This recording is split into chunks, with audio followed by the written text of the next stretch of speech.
Assalamualaikum warahmatullahi wabarakatuh. Baik, saya di sini akan menyampaikan materi yang pertama, yaitu keterampilan observasi. Observasi adalah metode atau cara yang menganalisis dan mengadakan pencatatan secara sistematis mengenai tingkah laku seseorang dengan melihat atau mengamati individu atau kelompok. Yang pertama, tingkah laku verbal dan nonverbal. Tingkah laku verbal dan nonverbal ada komunikasi verbal dan komunikasi nonverbal. Komunikasi verbal merupakan sarana untuk menyampaikan perasaan, pikiran, dan maksud tujuan. Adapun aspek dalam komunikasi verbal yaitu meliputi perbendaharaan kata atau vocabulary, kecepatan, intonasi suara, humor, waktu yang tepat dan singkat. Kemudian komunikasi nonverbal. Apa sih itu komunikasi nonverbal? Komunikasi nonverbal adalah pesan yang disampaikan dalam komunikasi yang dikemas dalam bentuk nonverbal atau tanpa kata.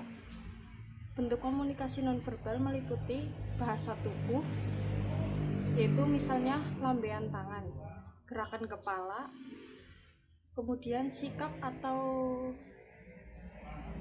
postur tubuh seseorang.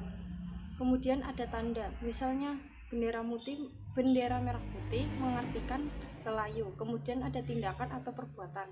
Kemudian objek, misalnya pakaian mencerminkan gaya hidup seseorang. Kemudian ada warna.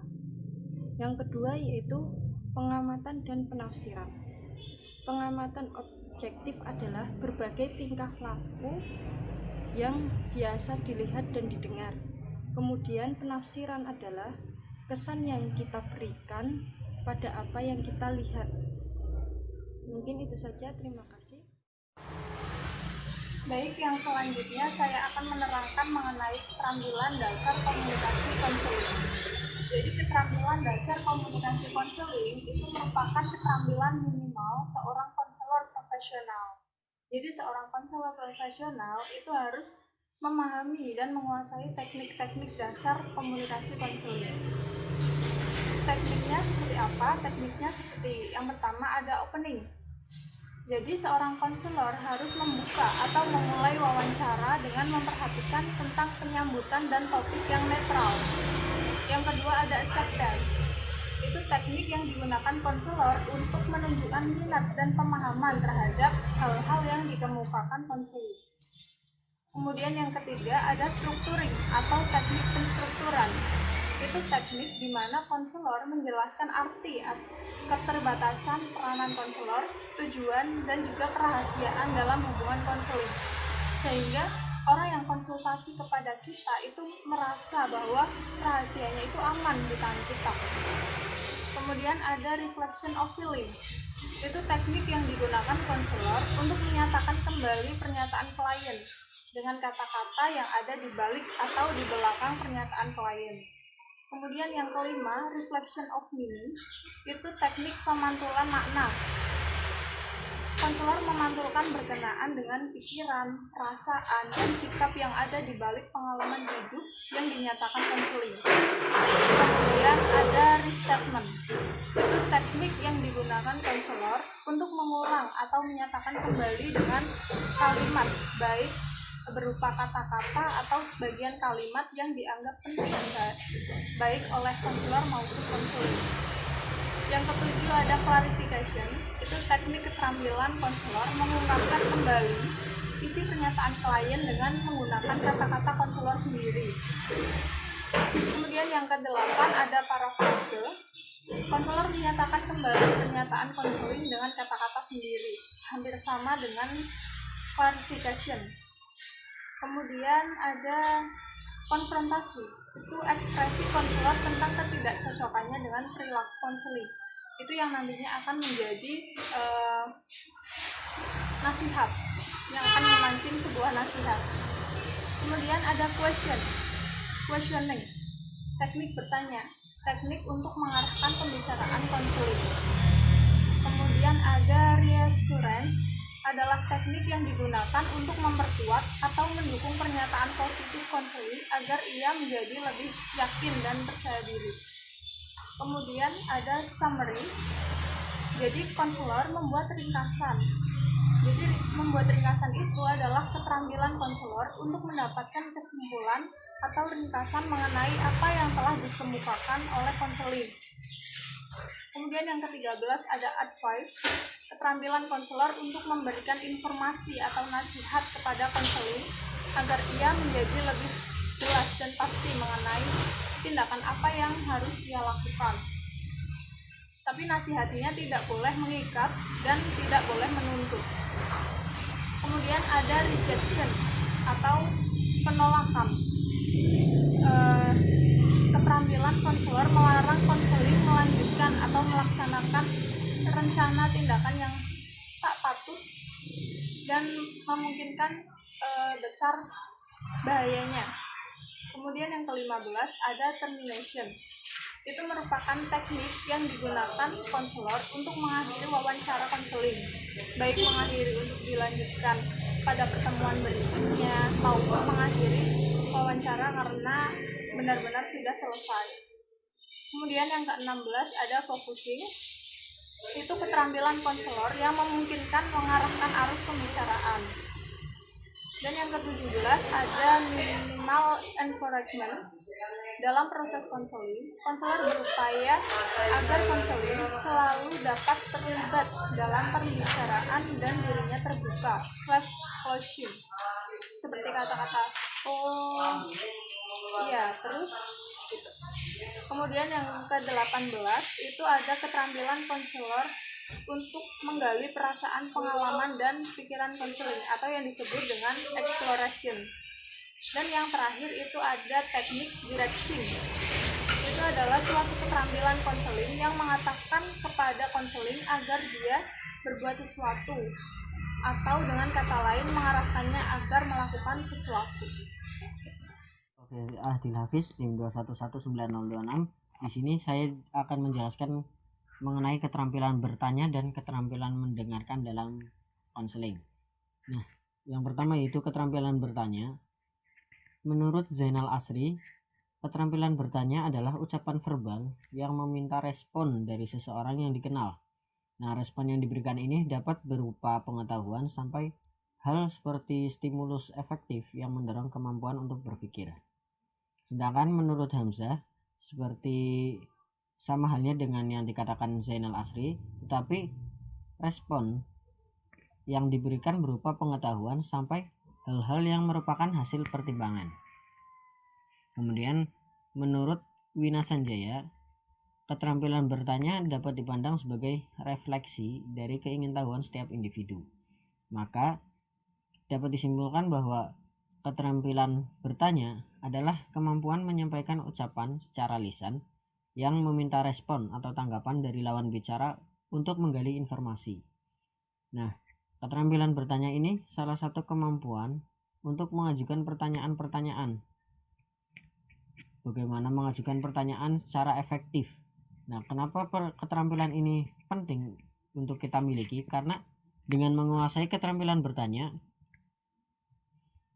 pertanyaan-pertanyaan yang kita ajukan kepada lawan bicara kita dapat dengan mudah dipahami, sehingga ia bisa menjawabnya dengan baik. Kemudian keterampilan bertanya ini dibagi menjadi dua macam, yaitu keterampilan bertanya terbuka dan keterampilan bertanya tertutup. Nah, pertanyaan terbuka itu apa sih? Pertanyaan terbuka adalah pertanyaan yang dapat menggali lebih dalam karena jawaban yang diberikan dari lawan bicara kita adalah jawaban yang secara luas dan terbuka. Tujuan dari pertanyaan terbuka ini adalah agar lawan bicara kita itu terbantu dalam mengungkapkan permasalahannya sehingga memperoleh pemahaman diri yang lebih baik. Nah, dalam mengajukan pertanyaan terbuka, kita tidak menggunakan kata tanya mengapa atau sebabnya. Nah, kenapa demikian? Karena ketika lawan bicara kita tidak mengerti apa alasannya atau penyebabnya, itu akan membuat mereka merasa kesulitan. Jadi, kata yang lebih baik kita gunakan adalah kata tanya bagaimana. Karena kata tanya tersebut cenderung merangsang jawaban yang lebih lengkap dan teliti. Contoh, apa yang akan kita bicarakan saat ini. Nah, itu nanti lawan bicara kita akan terangsang untuk menjawab secara lengkap bahwa ia ingin membicarakan tentang apa kemudian, atau bagaimana hubungan Anda dengan ipar Anda. Nah, di sini kan dia akan terstimulus untuk menjelaskan dengan lengkap bahwa bagaimana hubungannya dengan iparnya. Nah, berikutnya yaitu ada pertanyaan tertutup. Apa sih pertanyaan tertutup?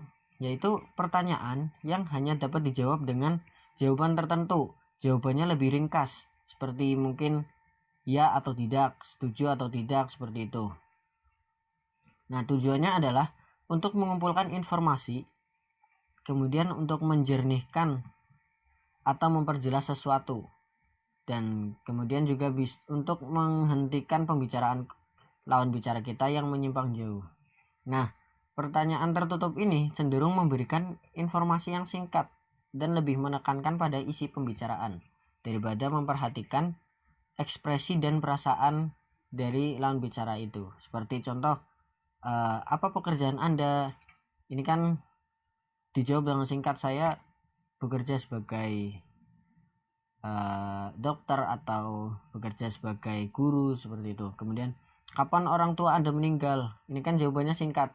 Orang tua saya meninggal hari ini tanggal sekian, bulan apa, tahun sekian.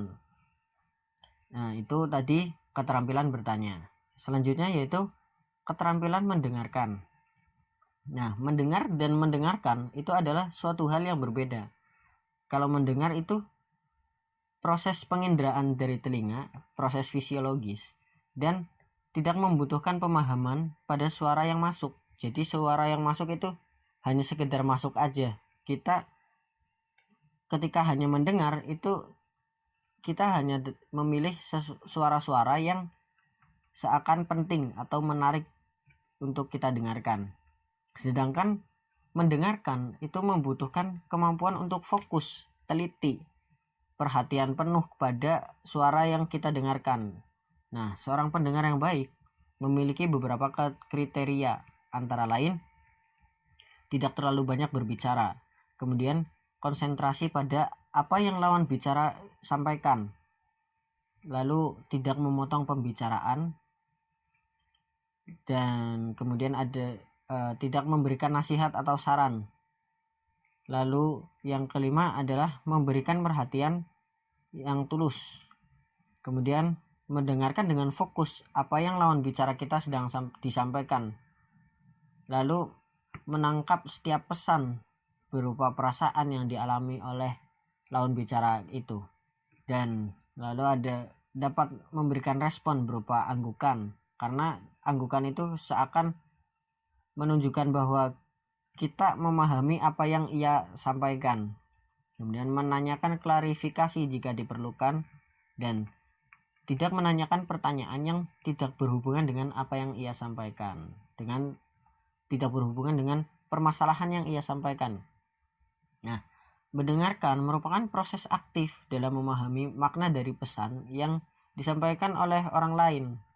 Lalu kita merespon pesan tersebut. Selain kemampuan dari menerima pesan dari lawan bicara itu, mendengarkan juga memerlukan kesadaran dan partisipasi aktif dari pendengarnya. Nah, sebagai pendengar yang baik adalah kita harus mendengarkan semua pesan yang disampaikan oleh lawan bicara kita, baik itu diucapkan secara verbal, secara lisan, atau non-verbal, dari gerak-gerik tubuh misal, seperti itu.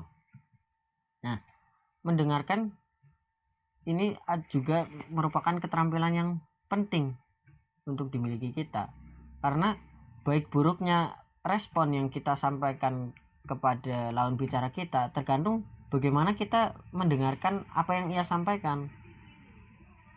Jika kita tidak dapat mendengarkan dengan baik, maka dapat terjadi kesalahpahaman dalam menerima pesan yang orang lain atau lawan bicara kita sampaikan. Sehingga karena adanya kesalahpahaman itu, jatuhnya kita jadi salah penanganan dalam menangani permasalahan yang ia sampaikan, sehingga malah masalah tersebut bukannya terselesaikan, malah semakin runyam seperti itu. Nah, agar dapat mendengarkan dengan baik, maka kita harus menghilangkan dugaan-dugaan terhadap apa yang disampaikan oleh lawan bicara kita. Jangan ketika lawan bicara kita sedang menyampaikan permasalahannya, kita memiliki dugaan atau prasangka yang negatif mungkin, atau prasangka yang bagaimana kepada lawan bicara kita, karena dengan adanya pikiran-pikiran itu kita menjadi rancu pikiran kita, bagaimana apa yang disampaikan jadi berdasarkan sudut pandang kita yang telah menilai lawan bicara kita itu. Akhirnya yang asalnya bukan sesuatu yang salah, karena dugaan kita menduga-duga ia telah berbuat salah, maka apa yang diucapkan menjadi seakan selalu salah seperti itu. Nah, agar kita dapat mendengarkan secara efektif, ada beberapa cara yang bisa kita lakukan. Nah, diantaranya yaitu pertama, persiapkan ruangan yang kondusif dan nyaman.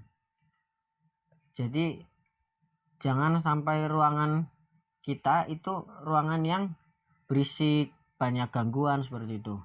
Kemudian tenangkan diri kita sebelum kita berbicara dengan lawan bicara kita itu. Jangan terlalu gugup, tenang. Jadi kita bisa menangkap dengan baik pesan yang disampaikan.